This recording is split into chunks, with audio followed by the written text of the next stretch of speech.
이번 시간에는 성경의 영감에 대해서 살펴보고자 합니다.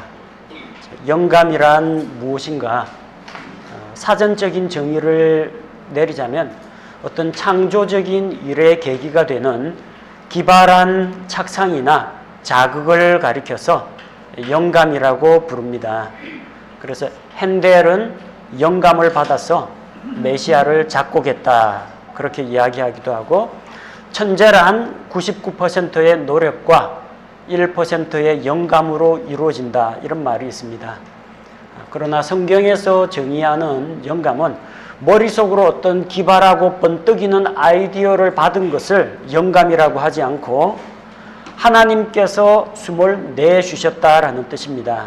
곧 하나님께서 자신의 진리를 사람들에게 보여주시는데 객관적이고 정확한 문자 기록으로 사람들에게 전해주시는 것을 영감이라고 합니다. 그래서 디모데후서 3장 16절 말씀에서는 모든 성경 기록은, 이렇게 이야기할 때 모든이라는 말이 나오죠. 즉 모든, 완전히 처음부터 끝까지 전부 다를 이야기합니다. 성경 말씀은 일부분이 아니라 전체 다, 창세기부터 계시록까지 신구약 성경 66권 모두가 하나님의 말씀이라는 겁니다. 성경 기록의 1.1회까지도 모두 다 하나님의 말씀이라고 우리가 믿습니다. 다음에 성경 기록이라고 했는데, 기록이라는 말은 그리스어로 그라페라고 합니다. 여기서 영어 단어에서 그래프가 나오죠. 어떤 문자 형태로 기록된 것을 그라페라고 합니다. 곧 성경은 사람들의 입을 통해서 구두로 전승되어 오던 것을 후대 사람들이 편집한 것이 아니라는 겁니다. 하나님께서 분명한 문자 기록을 주셨다는 겁니다. 이 내용에 대해서는 우리가 성경 말씀의, 성경 보존의 역사와 교리에 대해서 별도로 배우고 있습니다. 하나님께서 영감으로 주셨다라는 말은 그리스어로 데오, 하나님을 데오스라고 합니다. 데오스. 그 다음에 숨을 푸니오마라고 하고, 푸니스토스 하면 숨쉬다는 겁니다.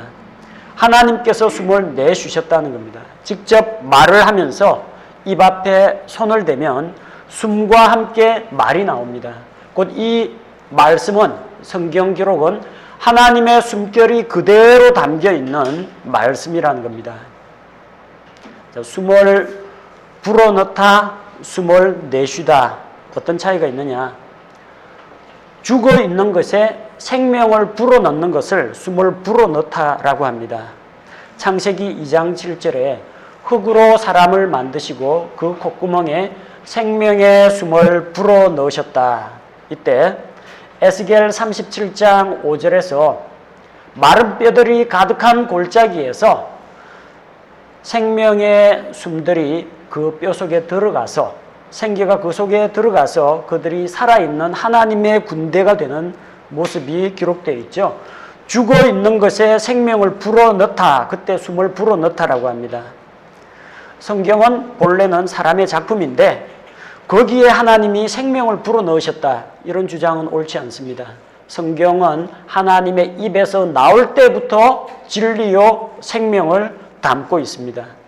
사람의 저작물을 로마 가톨릭 교회가 성경으로 인정을 하니까 권위를 갖게 되었다. 이것도 잘못입니다. 하나님께서 그분 자신의 입으로 말씀하실 때 이것은 하나님의 말씀으로서 권위를 갖게 되었습니다. 반면에 숨을 내쉬었다, 이 말은 하나님이 친히 그 입으로 말씀하셨다는 겁니다.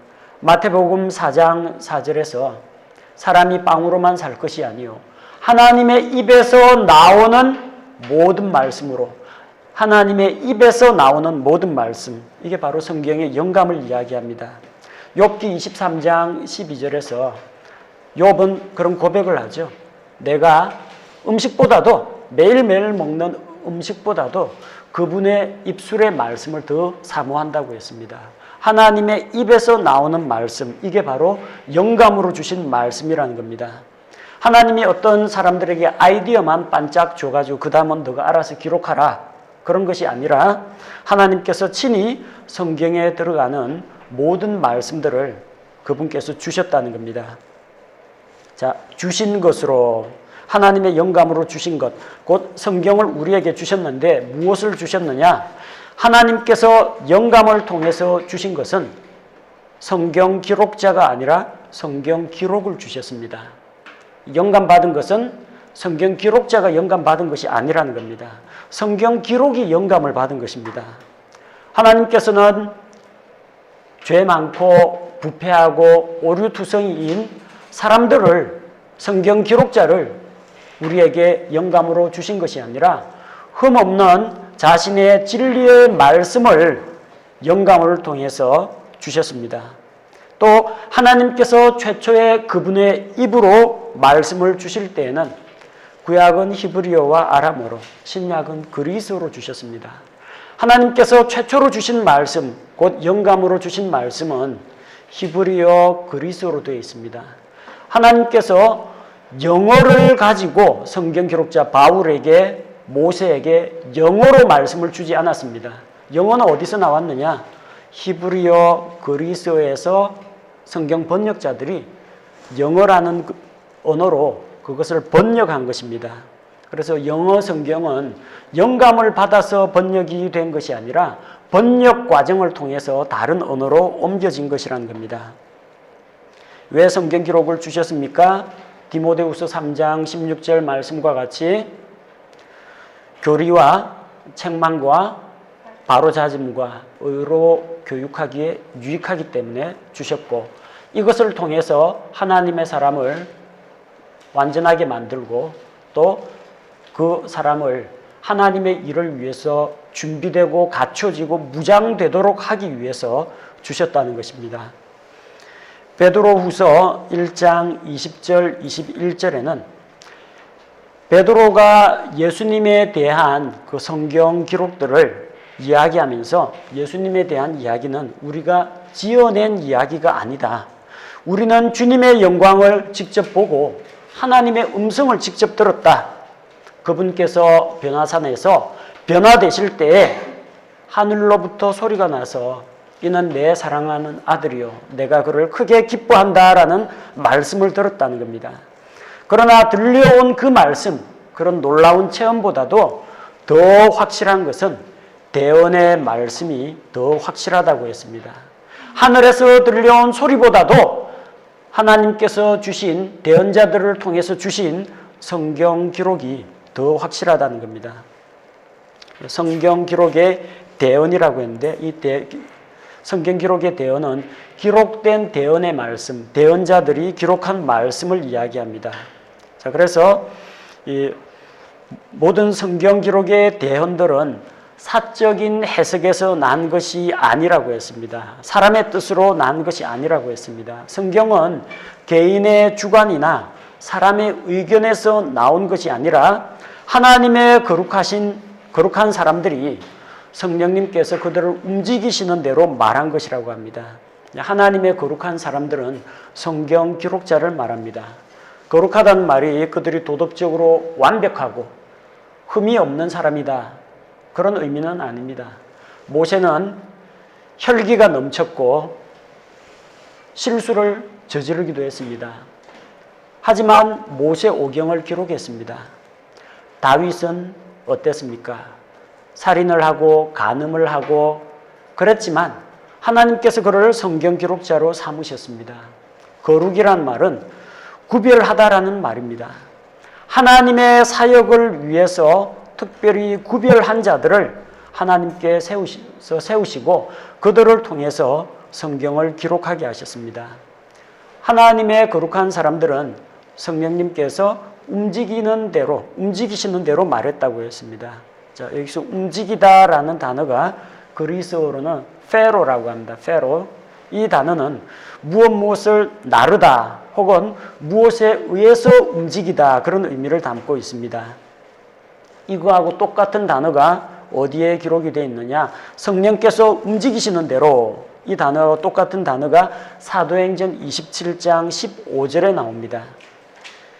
이 큰 태풍이 불어가지고 바울 일행이 탄 배가 거의 이제 전복될 위기에 처해 있는데 어떻게 배에 있는 짐을 버리고 닻을 내리려고 해도 배를 안정시킬 수가 없습니다. 그래서 하는 수 없이 바람 부는 대로 물결 치는 대로 그냥 가게 내버려 둘 수밖에 없는 그런 상황입니다. 사도행전 27장 15절에서 바람이 몰고 가게 하니라. 바람에 의해서 움직이는 겁니다. 움직이기는 뭐가 움직여요? 배가 움직입니다. 근데 배를 움직이는 힘은 무엇입니까? 바람입니다. 바람에 의해서 배가 움직인다는 겁니다. 성경 기록은 누가 합니까? 하나님께서 미리 준비해 놓으신 성경 기록자들이 기록을 합니다. 근데 그 성경 기록자들을 움직이시는 분은 누구냐?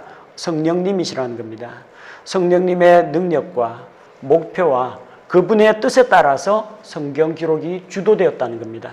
그렇다고 해서 이 사람들이 무슨 최면에 걸려가지고 하나님께서 시키시는 대로 기계적으로 글쓰기를 한 것은 아닙니다. 하나님께서는 그들이 가지고 있는 지식과 성장 배경과 또한 그들의 언어적인 습성과 인간관계와 이 모든 것들을 사용하셔서 성경이 기록되도록 하셨습니다. 곧 이 성경 말씀은 하나님께서 영감을 통해서 그분의 입을 통해서 말씀을 주셨고 하나님께서 예비하신 그 사람들이 성령님께서 그들을 움직이시는 대로 성령님의 주도하에서 성경을 기록을 했습니다. 그래서 우리가 영감에 대해서 믿는 바는 전체 영감설입니다. 완전 영감설. 디모데후서 3장 16절 모든 성경 기록은 했죠. 모든 성경 말씀, 성경에 나오는 한 단어 한 단어가 하나님께서 친히 주신 말씀이라는 겁니다. 모든 성경이 영감받았다라고 믿습니다. 반대가 부분 영감설입니다. 성경 일부만 하나님께서 영감으로 주셨다는 이야기입니다. 또 우리는 축자 영감설을 믿습니다. 글자 한자가 모두 다 영감을 받았다. 한 단어 한 단어입니다. 하나님이 어떤 성경을 기록할 수 있는 반짝이는 아이디어를 주신 것이 아니라 모든 성경 단어들을 하나님께서 그분의 입을 통해서 친히 주셨다는 겁니다. 자, 잘못된 영감설에 우리가 넘어가지 않도록 몇 가지 비교를 해보도록 하겠습니다. 첫 번째, 이 완전 축자 영감설을 조롱하는 사람들이 주장하는 바가 기계적 영감설입니다. 사람은 이 최면에 걸려가지고 정신을 잃은 상태에서 하나님의 성령께서 그들을 글쓰기 도구로 사용하셨다는 겁니다. 그러나 옳지 않습니다. 기록자들의 성장 과정과 그리고 그들의 성격과 직업과 지적 수준과 문체가 그대로 반영이 되어 있습니다. 바울이 쓴 로마서와 요한의 서신은 똑같이 예수 그리스도의 대속의 죽음과 믿음으로 말미암는 구원을 이야기합니다. 그러나 바울의 접근 방식은 상당히 신학적이고 법률적인 그런 과정으로 논리적으로 전개하는 반면 요한의 문체는 보다 더 사람들의 감정과 이 정서에 호소하는 측면들이 있습니다. 전달하는 내용은 똑같습니다. 마태는 직업이 세리 출신이라서 돈 이야기에 민감합니다. 의사인 누가는 예수님께서 사람들 질병 고치시고 회복시키는 데 특별한 관심을 두고 있습니다. 곧 기록자들의 개성이 다 반영이 되었다는 겁니다. 따라서 기계적 영감설은 잘못되었습니다. 기계적 영감설이 맞으려면요, 성경에 나오는 모든 문장의 문체가 다 똑같아야 됩니다. 시편에서 정말 절박하게 대적들에게 쫓길 때는 다윗의 눈물과 부르짖음이 나옵니다. 그러나 하나님께서 자기를 선대하시고 영접하실 때는 하나님에 대한 기쁨의 찬양이 나옵니다. 죄를 지어가지고 위축되었을 때는 다윗의 눈물과 정말 근심과 한숨이 담겨 있습니다. 그러나 하나님의 죄의 용서를 받았을 때는 하나님께 기쁨과 감사로 찬양하는 내용이 나옵니다. 인간의 개개인의 정서가 다 반영이 되어 있다는 이야기예요. 그렇다고 해서 하나님의 말씀이 아니라는 것은 아닙니다. 하나님께서는 사람들을 사용하셔서 그분의 뜻대로 자신의 말씀을 우리에게 주셨습니다. 자, 우리가 믿는 축자영감설 한 단어 한 단어가 하나님께서 영감으로 주신 말씀이다. 요거하고 대치되는 내용이 사상영감설, 개념영감설입니다. 두 개는 비슷합니다. 하나님이 기록자들에게 어떤 사상을 주셨다. 그리고 기록자들은 그 전달받은 사상을 가지고 자기 나름대로 자기가 단어를 적어가면서 성경을 기록했다는 겁니다. 개념 영감설도 마찬가지입니다. 하나님이 어떤 개념을 던져주시면 그 개념에서 하위 개념들을 발전시키고 거기에서 성경 기록자들이 성경을 기록했다라는 것인데, 이렇게 되면 성경은 사람의 작품이 됩니다. 그러나 성경의 저자는 하나님이십니다. 사람은 저자가 아니라 기록자입니다. 전체 영감설에 반대하는 입장이 부분 영감설입니다. 부분 영감설이라는 것은 성경의 일부분만 하나님께서 영감으로 주셨다는 겁니다. 그래서 흔히 말하는 이제 붉은 글씨 있죠. 하나님이 말씀하신 부분, 예수님께서 말씀하신 부분은 어떤 디자인 잘 된 성경에 보면 빨간색 글씨로 성경에 표기가 됩니다. 요건 하나님께서 직접 말씀하셨으니까 요건 하나님의 말씀이고, 기타 일반 사람들, 그 중에는 타락한 왕이 말하는 것도 나오고 뱀이 말하는 것도 나오고 나귀가 말하는 것도 나옵니다. 그러니까 이런 것들은 하나님의 말씀이 아니라는 겁니다. 성경에는 마귀의 말도 나오고 불신자의 말도 있지만 그 모든 것도 그런 내용, 그런 사건이 있었다, 그런 내용을 반드시 성경 기록에 넣으라고 하나님께서 말씀을 주셨기 때문에 그게 기록이 되었다라는 겁니다. 그 안에 있는 콘텐츠 자체가 하나님이 화자가 되어서 말씀하신 내용이라는 뜻은 아닙니다. 시편에 보면 어리석은 자는 그 마음에 이르기를 하나님은 없다라고 합니다. 무엇이 하나님의 말씀입니까? 하나님은 없다. 이게 하나님의 말씀이 아니에요. 이건 어리석은 자의 말이에요. 하나님이 말씀하시는 바는 무엇입니까? 어리석은 사람들은 하나님이 없다라고 이야기한다. 이게 하나님의 말씀이라는 겁니다. 어리석은 자는 왜 어리석으냐? 하나님을 모르니까 어리석은 자다. 그 이야기입니다. 그래서 그 어리석은 자가 이렇게 말한다라고 그 어리석은 자를 지적하고 책망하고 야단치는 말씀이 성경에 기록이 되어 있다는 겁니다. 자, 문서가 영감을 받았느냐, 저자가 영감을 받았느냐. 디모데후서 3장 16절에 하나님께서 영감으로 주신 것은 무엇을 영감으로 주셨어요? 모든 성경 기록을 영감으로 주셨습니까? 성경 기록자를 영감으로 주셨습니까? 성경 기록입니다. 기록이 영감을 받았지 저자가, 이 성경 기록자가 영감을 받은 건 아닙니다. 성경은 하나님의 감동을 받은 기록자들이 쓴 책이라는 그건 잘못된 견해를 가지는 사람이 있습니다. 그 사람들은 영감을, 머릿속에 번쩍이는 아이디어를 영감이라고 생각합니다. 참신하고 기발한 발상을 영감이라고 이야기합니다. 성경의 개념하고는 다릅니다.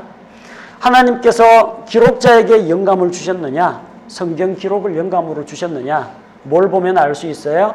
하나님, 영감이라는 말은 하나님의 입으로 숨을 내뱉으셨다는 이야기인데, 하나님께서 입으로 말씀하실 때 그 입에서 성경 기록자들이 튀어나왔느냐, 성경 단어들이 튀어나왔느냐는 겁니다. 성경 기록자들이 하나님의 입에서 나온 적은 없습니다. 성경 단어들이 나왔습니다. 그러면은 성경 말씀이 영감을 받았지 성경 기록자가 영감을 받은 것은 아니라는 겁니다. 신정통주의 중에서 조우 영감설을 주장하는 건 그런 부류가 있습니다. 조우 영감설, 조우라는 것은 마주치다는 겁니다. 만나다는 겁니다. 성경은 본래 단순한 종이에 기록된 문서에 불과하다.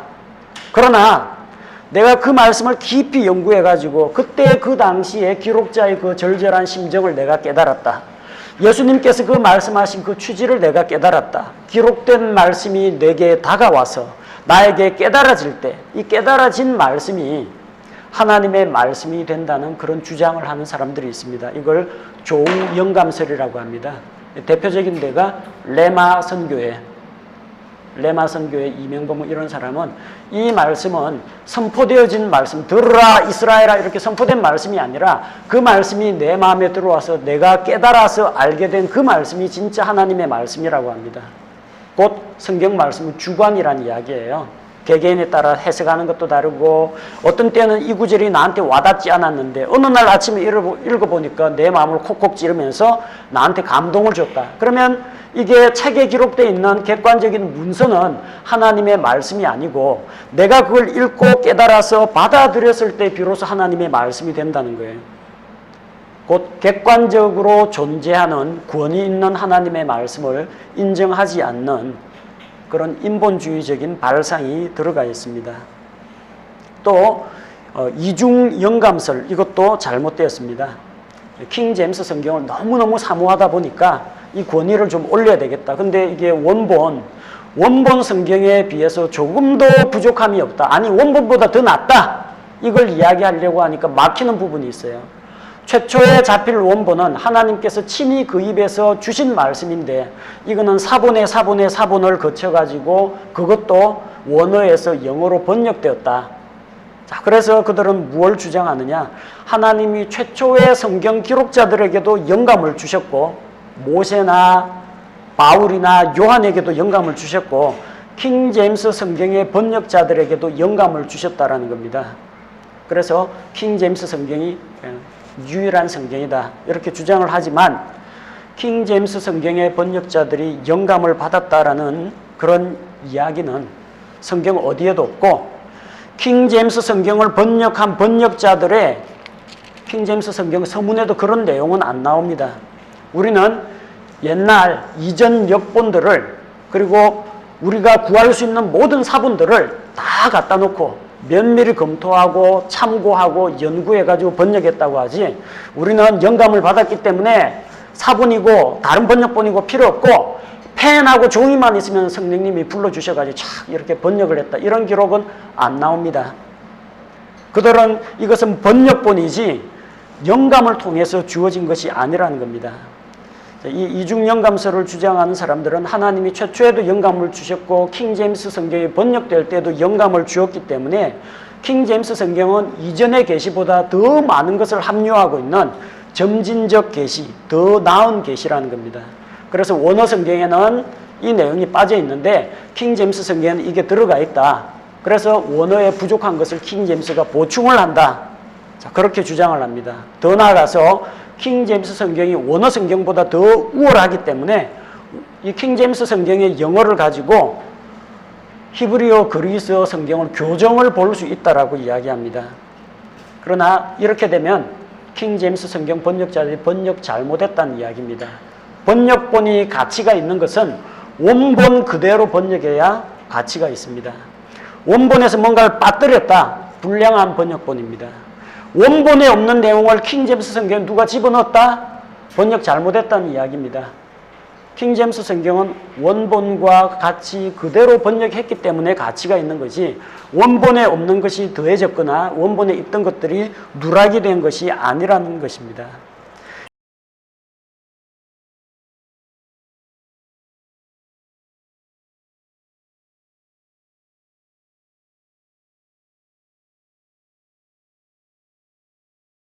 숨을 내쉴 때 모세나 바울이나 베드로가 튀어나온 적도 없고 영어 성경 번역자들이 하나님의 입에서 나온 적이 없다라는 겁니다. 또 하나님께서 영감을 주실 때 그분의 입으로 말씀하실 때 그분의 입에서는 히브리어와 아람어와 그리스어가 나왔지 영어가 흘러나온 적이 없다라는 겁니다. 킹 제임스 성경은 사본들 갖다 놓고 이전 번역본들 갖다 놓고 학자들이 번역을 한 것이지 영감이나 계시를 통해서 주어진 것이 아니라는 겁니다.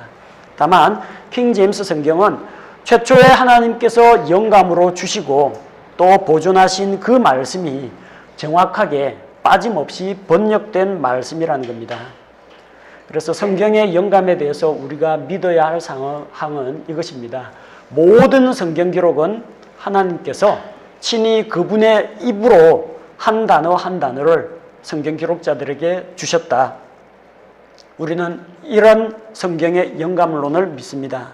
처음에 하나님의 입에서 나온 말씀은 최초의 성경 기록자들에 의해서 정확하게 기록되었고 또 시대를 거쳐 내려오면서 하나님의 섭리 가운데 인류 역사 가운데 흠없이 보존되었으며 이것이 다시 영어 킹제임스 성경으로 번역되어서 오늘날 우리 손에까지 들어왔다라는 것을 믿습니다. 하나님께서 그분의 입으로 친히 말씀하셨다면 우리는 또 무엇을 믿을 수가 있느냐? 하나님은 거짓말하지 않으신다. 하나님은 절대 진리다. 따라서 이 성경에는 오류가 없다라는 것을 믿을 수가 있습니다. 그래서 다음으로 다루는 내용이 무오성, 무류성 개념입니다. 무오성은 들어봤는데 무류성은 또 뭐냐? 간단히만 이야기하자면 무오성은 오류가 없다는 겁니다. 잘못이 없다는 겁니다. 에러가 없다는 이야기입니다. 무류성이라는 것은 오류가 없기 때문에 그것을 100% 신뢰하고 믿고 따라가더라도 절대로 넘어지거나 잘못될 염려가 없다. 실족할 염려가 없다. 안전하다는 이야기입니다. 따라서 무오하면은 무료하다고 이야기할 수가 있습니다. 무오성이란 무엇이냐? 하나님의 말씀은 전혀 오류가 없고 모순되는 부분이 없고 오직 진리만을 말한다는 겁니다. 만약에 성경에서 하나님께서 무언가를 말씀하셨다.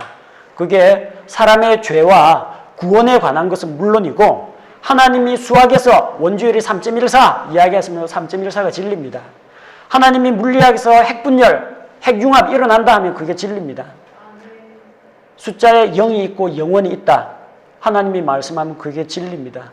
하나님이 생물학에 대해서 이야기하건 천문학에 대해서 이야기하건 인류 역사에 대해서 이야기하건 무엇이든지 하나님께서 그분의 입으로 친히 말씀하신 것은 오류가 없는 진리다. 이것이 바로 무오성입니다.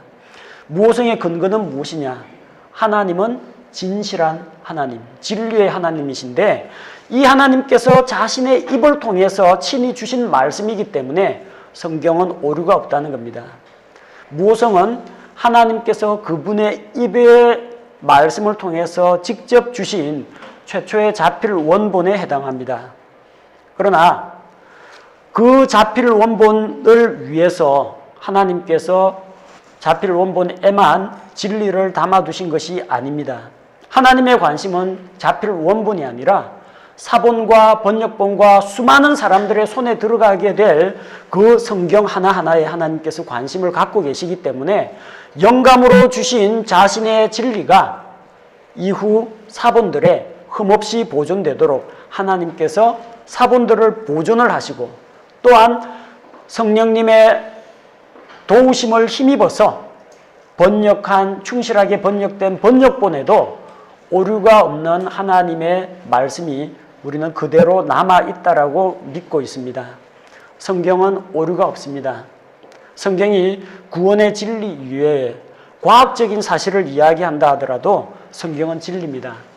창세기 2장 7절에서 하나님께서는 땅의 흙으로 사람을 만드셨습니다. 그리고 사람의 콧구멍에 생명의 숨을 불어넣으셨습니다. 사람의 몸은 땅의 흙으로 구성되어 있고 그래서 사람이 죄를 지은 다음에 창세기 3장 19절 말씀해 보니까 너는 흙이니 흙으로 돌아갈 것이니라. 사람이 흙으로 만들어졌다. 사람을 장사 지내가지고 무덤에 묻으면 시간이 흐르면 한 줌 흙으로 돌아갑니다. 하나님이 사람을 흙으로 만드셨다는 것은 지각을 구성하는 원소와 사람의 인체를 구성하는 원소가 같다라는 데서 우리가 확인할 수가 있습니다. 레위기 11장에는 이스라엘 사람들이 먹을 수 있는 짐승과 먹을 수 없는 짐승에 대한 구분이 나옵니다. 음식물에 대한 규례가 나오는데 레위기 11장 5절에 보니까 토끼가 되새김질을 한다고 합니다. 토끼도 되새김질은 하되 굽이 갈라지지 아니하였으므로 너희에게 부정하며. 이 성경을 가지고 수십 년 전만 하더라도 자연과학자들이 성경을 공격했습니다. 토끼가 무슨 되새김질을 하느냐. 되새김질을 하는 것은 소처럼 위가 4개가 있으면 앞위, 혹위, 벌집위 이런 위가 있으면은 음식물을 1차 소화시키고 입으로 다시 끌어올려가 씹어가지고 되새김하고 밑에 위로 보내고 이래야 되새김질인데 토끼 배를 갈라보니까 토끼는 위장이 하나라는 겁니다. 위가 하나예요. 이거는 그 당시에 모세가 레위기 기록하면서 생물학적인 지식이 부족하고 토끼 입이 항상 뭔가 우물우물하고 있으니까 소처럼 되새김질을 하는 걸로 착각을 한 모양이다. 성경은 그 당시에 머리 나쁘고 과학 지식이 없는 사람들이 기록했으니까 오류가 있다라고 주장을 했어요. 근데 이게 20세기 들어와가 뒤집혔어요. 토끼가 되새김질을 한다라고 사람들이 결론 지었어요. 한 과학자가 토끼를 관찰을 해보니까 분명히 사료통에 사료도 안 주고 풀도 안 줬는데 새벽에 일어나고 토끼가 뭔가를 우물우물 하더라는 겁니다. 뭘 먹는가 보니까 토끼가 식분을 하더라는 겁니다. 자기 똥을 먹어요. 토끼의 변을 관찰해 보니까 토끼가 처음에 1차적으로 풀을 먹고 소화해가지고 항문으로 내보내는 변은 초록색입니다. 말랑말랑합니다. 그런데 토끼의 위장 구조가 어떻게 되어 있냐면 풀을 소화를 시키는데 위에서 다 소화를 못 시켜요. 풀에 있는 그 성분들을 소화 흡수가 가능한 형태로 분해하는 미생물이 토끼의 장에 살고 있습니다. 이게 장으로 넘어가면 장에서 미생물들이 달라붙어 가지고 소화 흡수가 가능한 형태로 풀을 분해를 해 놓습니다. 그럼 이게 변으로 빠져나와요. 그럼 토끼가 그걸 먹습니다. 이번에는 완전 흡수가 됩니다. 그래서 찌꺼기만 나오는데 그러면은 까맣고 동글동글한 그런 변으로 바뀌어서 나옵니다. 1차 변하고 2차 변이 따로 돼 있어요. 그래서 이 과정을 통해서 한 번 소화시킨 것을 입으로 다시 하는 게 아니라 항문으로 배출을 한 다음에 다시 입으로 넣어가지고 완전 흡수를 한다는 겁니다. 아기 토끼, 어미가 토끼 아기를 데리고 있으면 얼마간 젖을 먹이다가 젖될 무렵이 되면 엄마의 엉덩이에서 나오는 그 초록색 변을 새끼에게 먹입니다. 그게 이유식이에요. 그렇게 해서 영양을 완전 흡수를 한다는 겁니다. 토끼 키우는 사람 밑에 철망 깔지 말라고 합니다. 애완동물 동호회 가면 철망을 깔게 되면 어떤 일이 벌어지냐. 서랍 착 빼가 토끼 똥 갖다 버린다고 그러는데요. 그렇게 돼버리면 토끼가 1차 먹어가지고 풀을 먹어가지고 1차 소화한 다음에 뱉은 엉덩이로 내보낸 초록색 변이 철망 밑으로 다 떨어져 버려요. 그거 못 먹게 됩니다. 그럼 영양 결핍이 돼버립니다. 되도록이면은 나무 판자를 깔아주거나 짚을 수북하게 깔아주지 철망으로 하면은 위생 관리에는 좋을지 모르지만 토끼에게는 더 안 좋다고 이야기합니다. 욥기 26장 7절에서는 하나님께서 북편 하늘의 빈 곳을 펼치시고 땅을 허공에 매다셨다고 합니다. 옛날 사람들은 땅이 어떤 기둥에 의해서 떠받쳐져 있다라고 생각을 했고 인도에서는 이 코끼리 4마리가 네 귀퉁이를 받치고 그 밑에 거북이 1마리가 받치고 있는 걸로 생각을 했는데 욥기 26장 7절에는 땅을 허공에 매달아 두셨다고 했어요. 자, 우주 탐사 기술이 발전해가지고 우주에 가보니까 역시 지구는 허공에 떠 있는 것이지 어떤 코끼리나 거북이가 받치고 있는 것이 아니라는 것을 과학적으로 우리가 확인했습니다. 욥은 아브라함보다 더 옛날 사람입니다. BC 2200년 그 이전 사람이에요. 그런데 벌써 이런 과학 지식을 갖고 있습니다. 그가 똑똑해서가 아니라 하나님께서 영감을 통해서 말씀을 주셨기 때문입니다. 이사야 40장 22절에는 지구는 둥글다라고 나옵니다. 땅의 원 위에 주께서 앉아 계신다고 했습니다. 땅의 원, circle of the earth, 땅의 원. 지구가 둥글다는 거예요. 땅 주변 지구의 테두리가 둥글다라는 이야기입니다. 지구가 둥글다. 옛날 사람들은 지구가 평평한데 맨 끝에 가면 바다 낭떠러지에 전부 다 배들이 빠진다고 해서 먼 바다까지 나가는 것을 두려워했습니다. 그러나 이사야 대언자는 지구가 둥글다라고 하는 하나님의 말씀을 그대로 전달했습니다. 욥기 36장 30절 31절 말씀에 의하면은 하나님께서 번개를 통해서 식물을 주신다고 했습니다. 번개는 죄 지은 사람들 머릿속에 때려가지고 죄인들 심판하는 데만 쓰는 게 아닙니다. 욥기 36장 30절 31절에 보니까 자, 29절에 보니까 그분께서 구름을 펴신 것이나 자신의 성막에서 요란한 소리를 내시는 것을 누가 능히 깨달을 수 있으리요. 자, 구름이 짙게 깔리고 거기서 우릉쾅쾅 하는 소리가 나죠. 천둥 치는 소리가 납니다. 그리고 30절에 보라 그분께서 그것 위에 자신의 빛을 펼치시고 번개를 이야기합니다.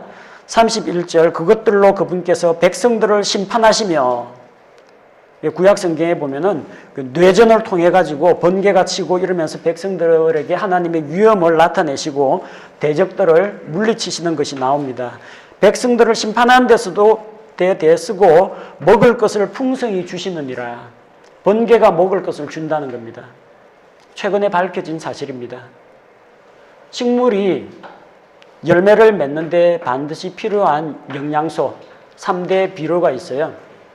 질소 비료, 인 비료, 칼륨 비료. 요거 꼭 들어가야 됩니다. 그 중에 중요한 게 열매 맺는데 질소가 있어야 돼요. 공기 중에 80%가 질소입니다. 그러나 식물은 이 질소를 흡수할 수가 없습니다. N2 형태로 되어 있는 질소 분자는 식물이 흡수를 못합니다. 공기 중에 80% 깔려 있어도 흡수 못해요. 워낙 이게 단단한 결합을 하고 있기 때문에 고에너지, 높은 에너지가 가해지지 않는 한 이 결합이 안 떨어집니다. 이온 형태로 안 바뀝니다. 언제 그게 분해가 되느냐. 질소가 식물들이 흡수할 수 있는 형태로 분해가 되는 것이 구름부터 지표면까지 하나의 도체가 형성돼 가지고 전기가 통하는 통로가 형성돼 가지고 번개가 치면서 번개가 내리꽂힐 때 어마어마한 전류를 방출합니다. 그 고에너지에 의해서 이 질소 분자가 식물들이 흡수할 수 있는 형태의 질소로 바뀌게 됩니다. 번개를 통해서 식물들이 열매를 맺는 겁니다. 죄 지은 사람 날벼락 때리라고 번개가 있는 게 아니고요. 번개를 통해서 식물들을 풍부하게 주신다고 했습니다. 베드로후서 3장 10절에 보면은 원소들이 뜨거운 열에 녹아내린다고 했습니다. 그런 일이 일어나느냐? 분명히 마지막 날에 그런 일이 일어난다고 했습니다. 자, 베드로후서 3장 10절에 보면은 이 기록된 게 그리스 시대입니다. 그리스 시대에 과학이 아주 발달했죠. 자연과학이 발달했습니다. 그래서 사물을 구성하는 근본 원소가 무엇이냐? 물과 흙과 불과 바람이다. 어떤 학자는 이렇게 이야기해요. 그거 계속 연구하다 보니까 쪼개고 하다 보니까 물질의 기본 성질을 갖는 최소 단위 분자가 나옵니다. 그 분자를 다시 쪼개니까 원자, 원소가 나옵니다.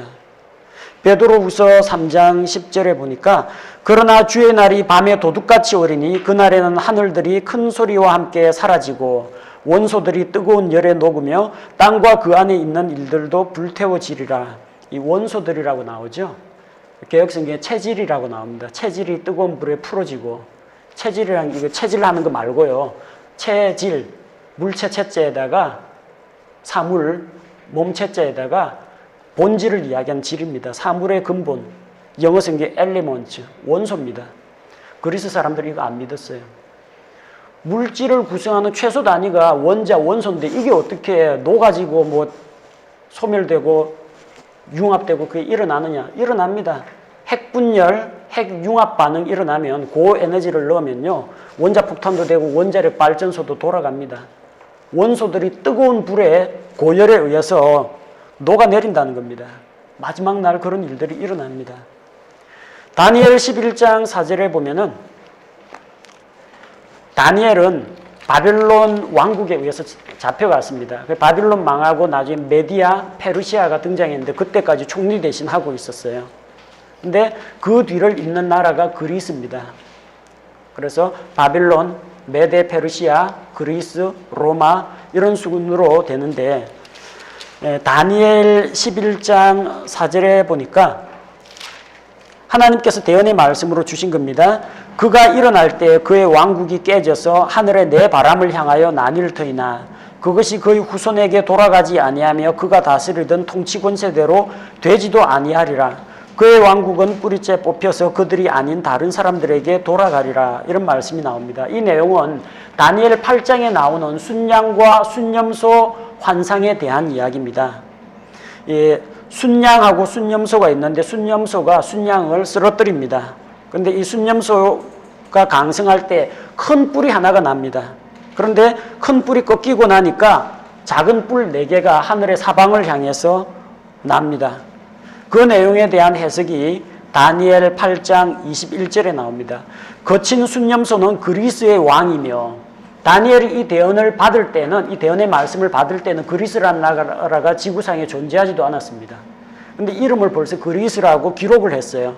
그의 두 눈 사이에 큰 뿔은 첫째 왕이니라. 그리스의 왕, 강력한 왕 알렉산더 대왕을 이야기합니다. 그래서 그 큰 뿔이 꺾이고 그것 대신에 4개가 일어나는데 아까 11장 4절에서 본 바와 같이 그것이 그 후손에게로 돌아가지 않는다고 했습니다. 알렉산더 대왕이 죽고 나서 나라를 상속한 것은 알렉산더의 아들이 아닙니다. 그의 부하 장군 4사람이 나라를 나누어 가집니다. 자, 그 내용이 이미 성경 기록에 나와 있다는 겁니다. 아직까지 이루어지지 않은 미래의 역사인데 하나님이 그리스 제국이 내 수로 갈라진다 하면 갈라지는 겁니다. 하나님이 생물학에 대해서 이야기하건 천문학에 대해서 이야기하건 인류 역사에 대해서 이야기하건 물리학에 대해서 이야기하고 생물학에서 대해서 이야기하시건 간에 하나님이 말씀하신 성경 말씀은 전혀 오류가 없다는 겁니다. 따라서 이 오류가 없는 말씀은 우리가 전적으로 신뢰할 수 있고 그대로 믿고 따라가더라도 넘어지거나 길을 잃지 않는다는 겁니다. 그걸 가리켜서 무류성이라고 합니다. 하나님께서 무오한 말씀을 주셨고 그 말씀을 사본들을 통해 또 번역본들을 통해 완벽하게 보존하셨기 때문에 각 사본이 만들어지고 번역본이 만들어질 때마다 매번 영감을 주셔가지고 하나님이 성경 기록을 주신 건 아니지만 필사나 번역 과정에서 하나님께서 영감으로 주신 단어가 흠없이 보존되도록 하셨기 때문에 이 성경은 전혀 잘못이 없고 에러가 없고 따라서 우리가 그걸 그대로 믿더라도 전적으로 신뢰하고 믿을 수가 있다는 겁니다. 따라서 무오하다면 반드시 무류하다고 이야기할 수 있습니다. 반면에 무류하다고 해서 반드시 무오하다고 할 수는 없습니다. 어떤 종교의 경전을 따라서 살아가는 사람들 보면 정말 성실하게 우리보다 더 훌륭하게 잘 살고 착한 일 많이 하고 사회적으로도 성공하는 사람들이 많습니다. 그러나 그 몇 가지 사례를 보고 아, 이 사람이 넘어지지 않고 실족하지 않고 잘 사는구나. 그렇다고 해서 너희들이 믿고 있는 종교 경전이 진리다. 그런 식으로 말할 수는 없다라는 겁니다. 하늘에서 비가 내리면